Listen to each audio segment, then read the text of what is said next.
On the 26th of January 2023, the Fintech and Innovation Office of the Bank of Ghana issued a press release announcing the launch and opening of its Fintech Regulatory Sandbox to the general public. The statement shared that the Regulatory Sandbox would be accepting applications for the first cohort of participants between the 13th of February and the 14th of March 2023. The Bank of Ghana was specific in the statement about the areas of innovation to be supported, as well as the key solution categories that would be prioritized. So in this video, we're going to provide a bit more clarity on what exactly a Fintech Regulatory Sandbox is, why they're necessary, how they work in practice, the benefits and risks, and ultimately whether or not they're a good thing for the fintech industry.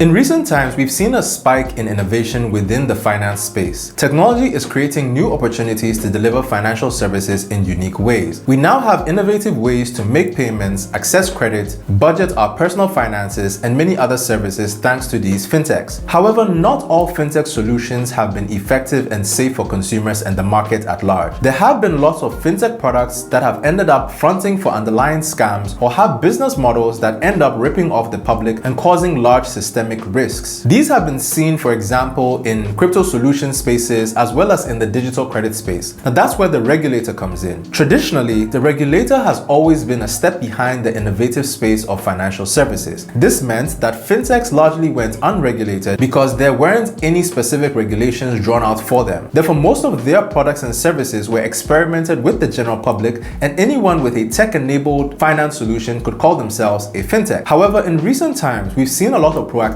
from regulators with lots of policies that focuses on fintechs specifically. Regulators such as the Ghana Central Bank have gone the extra mile to set up a Fintech and Innovation Department. Now this unit is set up with the mandate to license and regulate fintechs and has recently announced the creation of a Fintech Sandbox, which is intended to provide a testing ground for fintech solutions in a controlled environment. So let's explain what that actually means. So very simply, a regulatory Fintech Sandbox is a new regulatory approach that allows innovative businesses like fintechs a space to experiment and test out new products, services, and business models under the oversight of the regulator before bringing them out to market. For example, if you had an innovative idea or a prototype of a solution to the extremely high mortgage prices and repayment amounts that we're currently facing, where via your solution you're able to leverage certain algorithms or a unique business model which could deem more people eligible to own houses at cheaper rates, then a regulatory sandbox would be an ideal testing ground for you. The Fintech Sandbox would ensure that the solution operates as intended, doesn't solve one problem by creating new problems, and also allows the regulator to gain first-hand understanding of the solution so they can guide you towards ensuring your system minimizes risk and is sustainable in the long term. I hope that makes sense. This forms part of Bank of Ghana's commitment to evolve an enabling and inclusive regulatory environment that promotes fintechs and supports innovation. It's essentially the regulator's attempt to create a safe space for fintech ideas and innovations so there's better alignment between the sector and they that regulate for mutual benefit. So the concept isn't new. The very first regulatory sandbox was launched in the UK in 2015. 2 years later, there were 17 globally, and now there are over 70 plus countries who have either launched or announced their intentions to launch a regulatory sandbox. Some of the more notable ones are RegLab in the UAE and the FCA Regulatory Sandbox in the United Kingdom. Now, it is possible that some regulators who launch these sandboxes are under the influence of their peers and do this so they are seen to be in tune with the trends and not falling behind in the innovative space. However, without careful consideration of your local environment and the specific needs of fintechs and consumers, you might rather be adding an additional layer of complexity that fintechs must deal with if this isn't effectively executed. Now, responsible fintech regulators like the BOG are not seeking to alienate any innovators in the process. The main goal for fintech sandboxes is to integrate compliance and regulation with the rapid growth we're seeing from fintech companies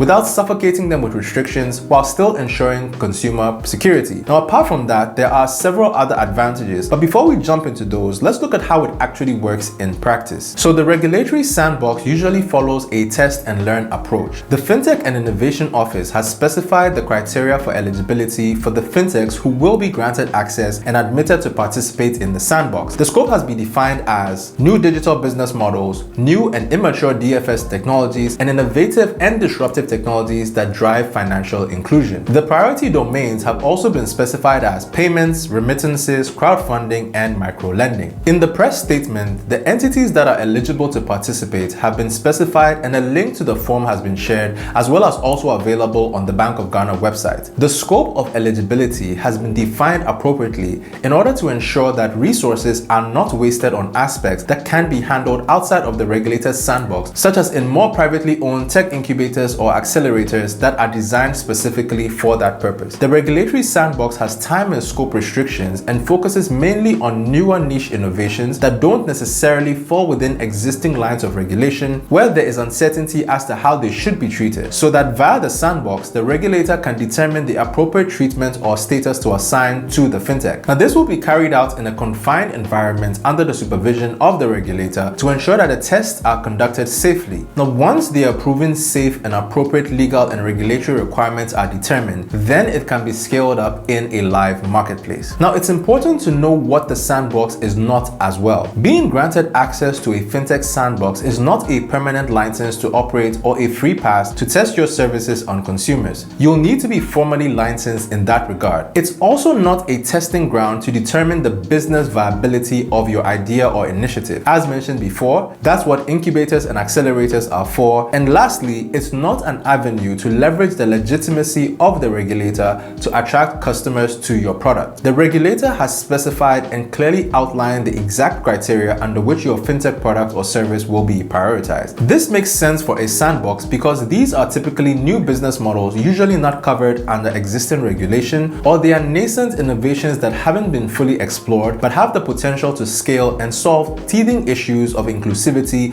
within the financial services space. Now, building on that point, there are several benefits and risks associated with fintech sandboxes. Let's start with the advantages. There are many benefits that a sandbox holds, not just for fintechs but for the regulator and customers as well. For the regulator, it serves as a base of evidence for policy making. Sandboxes allow regulators to observe fintechs in close proximity to gain a better understanding of their technologies and business models. This enables them to draft better regulation that covers areas that were previously unclear or previously non-existent due to unfamiliarity. It also signals the openness or commitment or willingness of the regulator to promote and understand fintech innovation. For the fintech, it grants them access to the regulator that they may have struggled to attain. It almost becomes a form of mentorship in the sense that fintechs in the sandbox obtain regulatory guidance in real time. In some cases, they also gain waivers to enable them experiment. There is a supportive infrastructure, and in certain unique instances, such as when initiatives are in line with the regulator's strategic goals in areas such as RegTech or financial inclusion, they may even provide some funding because they want to see the solution through. This is a significant benefit that sandboxes hold for fintechs, because when you have the backing of the regulator, that instantly legitimizes your business. And to the customer, it provides them protection against dysfunctional novel initiatives that could lead to potentially harmful products and services. In recent times, we've had well-intentioned fintech products and services that ended up causing problems such as leaking consumer data, technological glitches that resulted in financial losses, and poorly structured business models that ended up mimicking Ponzi schemes that also put customers at great financial risk. Now, under the supervision of a regulator, these risks are greatly mitigated to the benefit of the end user and consumer. Now, with that said, there are certain risks associated with regulatory sandboxes as well. Most often, like I mentioned earlier, regulatory sandboxes are undertaken by some central banks to signal their alignment with innovative time. This most often means that it's not thoroughly thought through and there is limited capacity to run the sandbox. The kind of dedication, resources, tools, and attention required are not granted, and this essentially limits the effectiveness of the sandbox and defeats the purpose. Additionally, when clear rules and eligibility criteria for selection aren't put out in a transparent way, or the criteria that needs to be met for a fintech to tick the boxes and exit the sandbox are not clear, it can cause certain issues with competition where fintechs may not feel they are competing on a level playing field, and that leads to perceived favoritism on the part of the regulator. It is of utmost importance that the regulatory sandboxes be comprehensively planned and executed in order to meet the objectives for which it was intended. I hope that provides some more clarity on what the fintech regulatory sandbox is, why it's necessary, and how they work in practice. Cheers.